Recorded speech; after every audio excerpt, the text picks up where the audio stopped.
नमस्कार, मैं हूँ आपका दोस्त विजय विद्रोही। आप मुझसे जुड़ चुके हैं, इसके लिए आप सबका तहे दिल से शुक्रिया। अगले 8-10 मिनट मैं आपसे जुड़े रहने की कोशिश करूँगा। विजय फैक्टर में आज हम फिर बात करेंगे दिल्ली के दंगल की, जो बेहद दिलचस्प होता जा रहा है। पोस्टर युद्ध हो गया है, राजमहल वर्सेस शीश महल हो गया है, मेन मुद्दे किनारे चल गए हैं। सबसे बड़ी बात है कि क्या बीजेपी लगातार तीसरी बार भारी गलती करने जा रही है? क्या मोदी लगातार तीसरी बार नेगेटिव कैंपेनिंग पर उतर आए हैं? और क्या मोदी और बीजेपी का वही हाल होगा जो पिछले 2 चुनाव में हुआ है? आज दिन भर आम आदमी पार्टी ने जो ड्रामा किया, जो नौटंकी की, इसको आप कोई भी रूप दे सकते हैं। लेकिन उससे उन्होंने बीजेपी के उस पोस्टर युद्ध की एक बड़ी सटीक काट निकालने की कोशिश की, जिसके ज़रिए बीजेपी सोच रही थी कि वो शीश महल का मुद्दा उठाकर चुनाव जीत जाएगी। भला जनता को, दिल्ली की जनता को, 1 करोड़ 55 लाख मतदाताओं को शीश महल बनाम राजमहल से क्या कोई लेना-देना नहीं है।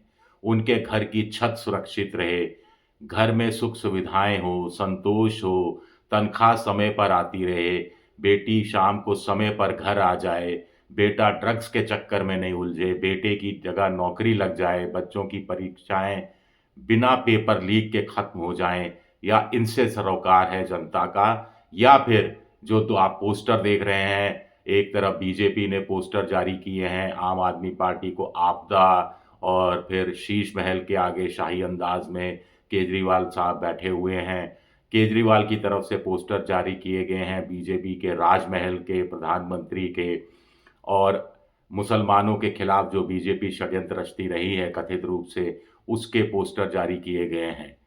लेकिन दिन भर जो तमाशा रहा दिल्ली की सड़कों पर, या मोटे तौर पर कहा जाए मुख्यमंत्री निवास शीश महल के आगे, वो बेहद दिलचस्प था। सौरभ भारद्वाज पहुंच गए, संजय सिंह पहुंच गए, और उन्होंने कहा कि बीजेपी वाले कह रहे हैं कि 5 लाख का जो बार खुली हुई है, 20-30 लाख के टीवी हैं, सोने के टब हैं, सोने के गिलास हैं, या जो भी बीजेपी के लोग कह रहे हैं, चलिए देख कर आते हैं। पत्रकारों को भी कहा कि आइए, आइए चलते हैं। अब वहाँ मुख्यमंत्री निवास पर तो ताला है, चाबी जेईएन के पास है, जेईएन चाबी दे नहीं रहा। आम आदमी पार्टी को मालूम है जेईएन चाबी देगा नहीं, बीजेपी किसी भी कीमत में कैमरा मैन या दूरदर्शन और दूसरे चैनलों की टीम के साथ कैमरामैनों को, न्यूज़ चैनल को अंदर ले जाने वाली नहीं है।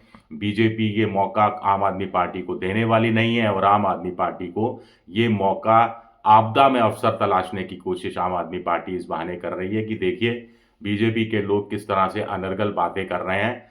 अगर बीजेपी कह रही है कि शीश महल में इतना सब कुछ है, अगर बीजेपी कह रही है सोने से बना है और उसमें हीरे जड़े हुए हैं, 33 करोड़ से ज़्यादा का खर्चा आया है, बार 5 लाख की है, कालीन महँगे-महँगे हैं, तो आइए देख लेते हैं, हाथ कंगन को आरसी क्या, पढ़े लिखे को फारसी क्या।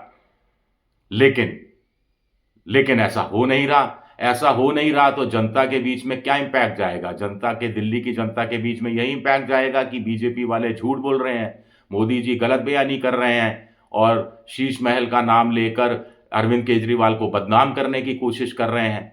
यही तो मतलब जाएगा।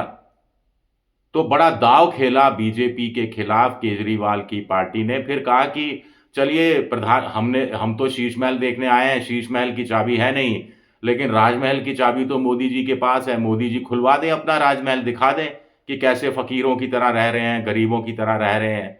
क्योंकि बीजेपी कह रही है शीश महल पर 33 करोड़ खर्च हुआ, और कांग्रेस कह रही है माफ़ कीजिएगा, आम आदमी पार्टी कह रही है कि 2700 करोड़ का प्रधानमंत्री का निवास है, और सेंटर विस्टा कार्यक्रम के तहत जो नया प्रधानमंत्री निवास बन रहा है, उस अकेले की कीमत 466 करोड़ है।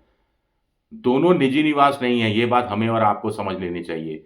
एक प्रधानमंत्री का निवास है, प्रोटोकॉल भी होता है, सुरक्षा भी होती है, स्पेशल एसपीजी भी लगी हुई है, बाहर के विदेशी मेहमान भी आते हैं, तो रख-रखाव, साज-सज्जा, सुरक्षा पर पैसा खर्च होता है।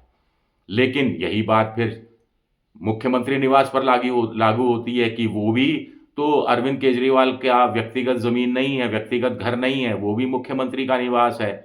वो भी प्रोटोकॉल होता है, सुरक्षा होती है, साज-सज्जा होती है, देशी-विदेशी मेहमान आते हैं, मुख्यमंत्री से भी मिलते हैं, प्रतिनिधिमंडल आते हैं।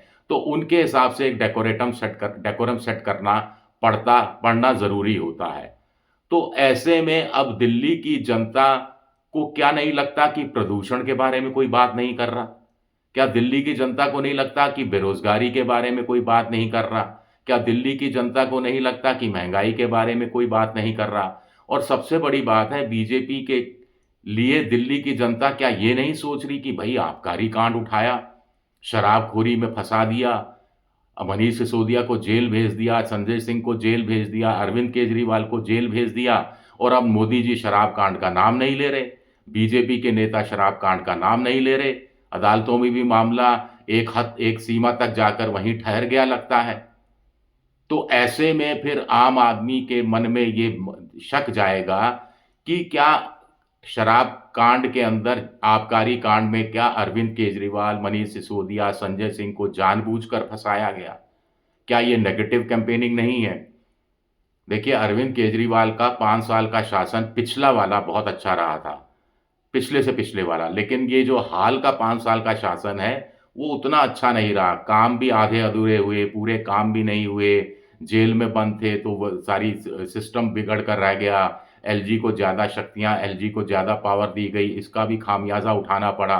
तो बीजेपी को चाहिए कि इसको अपने निशाने पर ले, लेकिन पता नहीं क्यों मत मारी गई है या क्या, नेगेटिव कैम्पेनिंग किसी भी जनता को पसंद नहीं आती है। शुक्रिया मेरा ये वीडियो देखने के लिए, बहुत-बहुत शुक्रिया।